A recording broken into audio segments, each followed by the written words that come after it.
I decided to make a Chucky build, which I like to call the recon build, but I could be wrong. Let me know down in the comment section what you guys think. I'm running barbecue chili. After hooking a survivor, all survivors' auras are revealed to you for 5 seconds when they are further than 40 meters from the hook. Next, I use Zems tactics, which reveals the auras of pallets and vaults within 32 meters. Survivors who drop pallets are revealed to you for 5 seconds. Machine learning is also good for going under the radar and applying constant pressure and helping you get to that generator before it's completed, because a lot of times you see a generator is almost done, but you're too busy chasing someone. Also, I like to use nowhere to hide. I feel like this is a clutch perk, especially when you're getting gen rushed and you're trying to like create constant pressure. It's like when you kick a generator and you just turn your back and then they hop back on the generator. This would allow you to catch those sneaky survivors that try to stay in the vicinity after you have kicked the generator already. We started off on Gas Heaven. I knew this would be a good map when the grass was taller than Chucky. I was about to be hopping out the bushes like a rabid squirrel. Playing as a serial dwarf was crazy work, but it was definitely worth it. Caught the first survivor off guard, got them back pockets.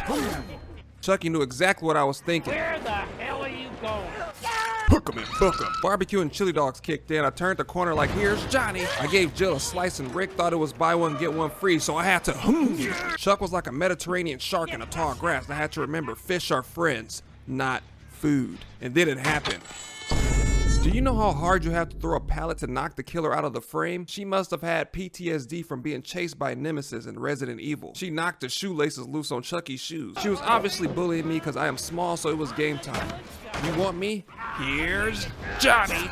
Second time the charm. I could hear her panicking slowly as I wrapped around the corner. Which way did he go? I don't see him anymore. I only remember blacking out and unlocking my inner Michael Jordan. Chucky's plastic nuts drifted through the air with batteries not included. Hook 'em and book 'em. The loop gremlin appeared and started giving me a hard time, so I had to pick on someone vulnerable. So I found Jill and the chase was on. I was trying to catch him the whole gameplay. It was just me and Rick. No Michonne, no Carl, no Daryl, just Rick and mentally challenged serial killer dog with perfectly maintained hair with no split ends and freshly ironed overalls. Hook 'em and book 'em. I found a survivor stress smoking a cigarette in the back of the map. Smoke kills. Hook 'em and book 'em. I almost had them. By the time I broke down the door, the garage door opened and they ran out like a herd of sheep grazing the land. I was getting bullied this entire gameplay. I was distraught and I did not know which way to go because I was in disbelief. I definitely found out I had a skill issue.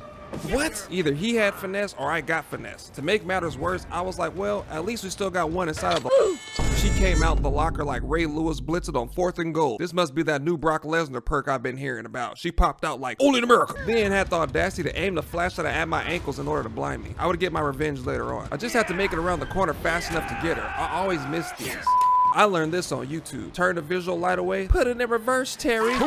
Decided to put her in the basement like fine wine and let her age over time. It was back to cooking with grease. Hook 'em and book 'em. Nowhere to hide, activate. He definitely won't see me back here behind this rock. I'm completely inconspicuous. Chase to Leah must be jelly cause jam don't shake like that. Hook 'em and book 'em. I sliced the dice over the vault like a 100-meter hurdle but missed the swing, so no trees were harmed this time around. Jill was able to rotate back towards the middle of the map, so I just gave up the chase seeing there was 2 generators left. At this point, I knew they were playing as a group because this was a calculated master plan. Rick set up the dead hard, Jill was teabagging outside the window, and then I got smacked in the face again by a locker door. Oh yeah, you were cooked. She was too confident and she should have just left. Flash this.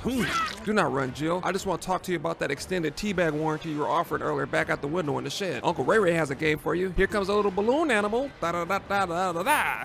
Hook 'em and book 'em. Barbecue and chili dogs kicked in. I spot Rick in the distance trying to sneak and grab the flashlight bandit. So I decided to expedite the can of whoop like it was an Amazon Prime package. Well, kind of. Finally, the madness was over. I could change my underwear. There was enough sweat to accumulate what some would call a Murphy or a wedgie. That one cheek would no longer have to suffer. My reign of terror would soon come to an end on the next map when I was met with 2 flashlights, a smoke bomb, a key, and they were standing on business. And when I finally located a survivor, it was a seasoned loop gremlin, but I was able to land a strike while using razor blade, which causes mangled and hemorrhaging for a short amount of time. Do not do this unless you just like the challenge of becoming better at chasing loopers. I spent way too much time chasing Michonne and I cannot help it. It's an addiction as mentioned in one of my previous videos. Once my toenails curl into the carpet, I am locked in. I accept whatever happens next at this point. Decided to hit her with something I seen on YouTube. The no look behind the shoulder sneak attack. Then for some reason her weird teammate came out of nowhere and scared me because I thought she had a flashlight but it was a smoke bomb. Maybe she did it to be funny or maybe she didn't read the instructions. Either way, I was down a generator and I had one hook. It was not an even trade. I tried to go incognito, but I pressed the slice and dice button too late, which caused me to swing and alert the survivors on the generator. Luckily, I was able to land a strike on Lori before she took off towards the shed. I was not going to chase her towards Loop Central. And there it goes,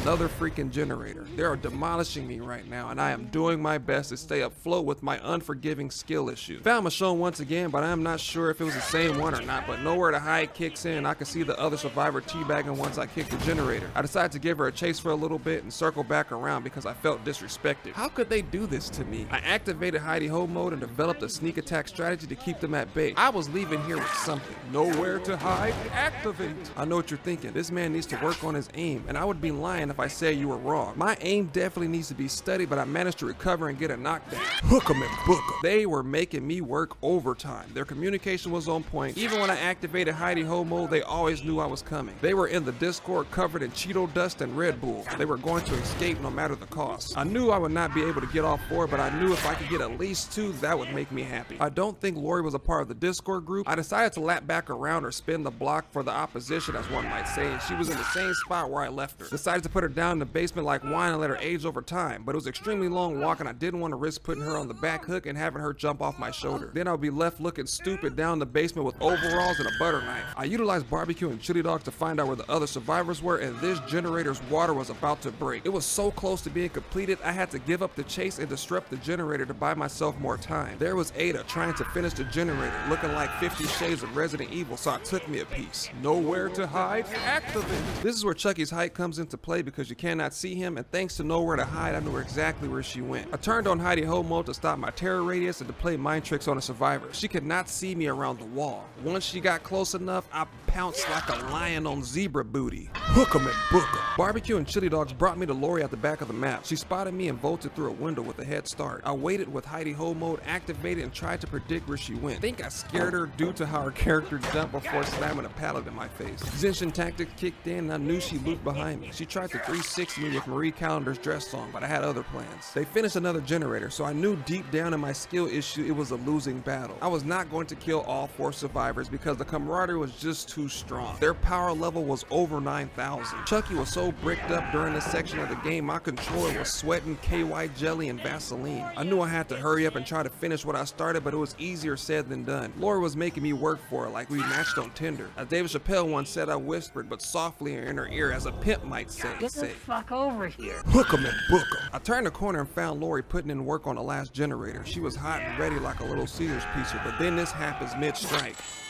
I can't even be mad at Ada with that Secret Service body block. Top tier, perfect timing. She was like, Leave her alone. She has a boyfriend. I end up chasing Ada, and I think she was either playing with me or she knew there was nowhere else to run. Either way, this would cost me the last generator. At this point, I just believe I was destined to kill Lori. I was not even aiming for her, but for some reason, she jumped right in front of it. She could also blame Michonne for going to the right instead of tanking the hit. Lori rats out Michonne by shining the flashlight on her, which I thought was hilarious, but sadly, I wouldn't be able to catch Michonne. I circle back to see if I could catch one of the injured survivors, and I spot Lori in the same spot. She was doing donuts, so I patiently waited until she thought I was flanking, then went for the kill. I was about to be on her like white on rice. The late start said it all. Hook 'em and book 'em. The gates were open and I'm leaving here with something. Luckily, I stumbled upon Ada wandering helplessly around the map, prepped and ready to be assaulted. As I turned my camera, I see two thick dreads blown in the wind. I knew it had to be Michonne. How dare she try to escape in front of my very eyes. This is where you wish you had no one escapes death. That would have been another knockdown, and then this strike would have been the final knockdown to secure the 4K. The Michonne was covered in cocoa butter and chicken grease, so they were able to slip through my fingers. We had to settle for Ada because the other survivors ran to safety because they knew this was Ada's final hook. This would wrap up the review of my Chucky gameplay. If you want to see the full game, check out my last video to see what I could have done better.